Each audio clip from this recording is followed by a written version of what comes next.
మరి ఖర్చులు పెరుగుతున్నాయి అనుకుంటున్నప్పుడు ఏదో ఒక పని చూసుకోనో ఏదో ఒక వర్క్ చేసుకోనో ఉండాలి కదా. తను చేయడు, నన్ను చేయనివ్వడు. వచ్చి అన్ని రోజులు అవుతున్నా ఒక్క పని కూడా వెతుక్కోలేదు. బిజినెస్ ఎలాగో చేయనని చెప్పి ఉన్న డబ్బులన్నీ అవ్వగొట్టేశావు. నువ్వా ఏ వర్క్ కి వెళ్ళవు. నేనైనా ఏదో ఒక సూపర్ మార్కెట్ కి వర్క్ కి వెళ్తాను అంటే ఏం మాట్లాడకుండా ఇంట్లో నుంచి వెళ్ళిపోయి నైట్ కి ఫుల్ గా తాగొచ్చేసి సైలెంట్ గా పనుకొని ఉన్న నన్ను లేపి నువ్వు జాబ్ చేస్తానంటావా అంటే నేనేం చేతగాని వాణ్ణి అనేగా అని బెల్ట్ తో కొట్టాడు.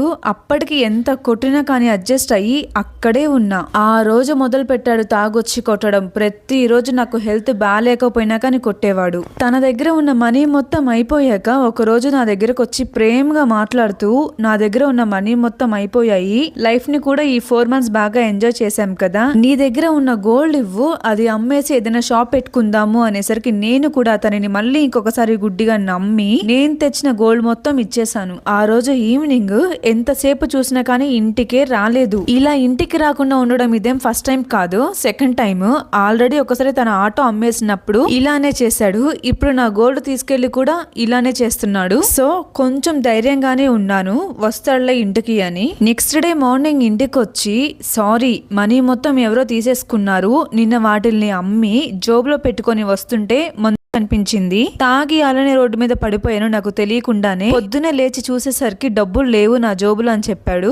ఇంకా అంతే, ఒక్కసారిగా నాలో కోపం బాధ అన్నీ వచ్చేసాయి. నాకు తెలియకుండానే ఆ కోపంలో అతన్ని ఎలా పడితే అలా కొడుతున్నాను.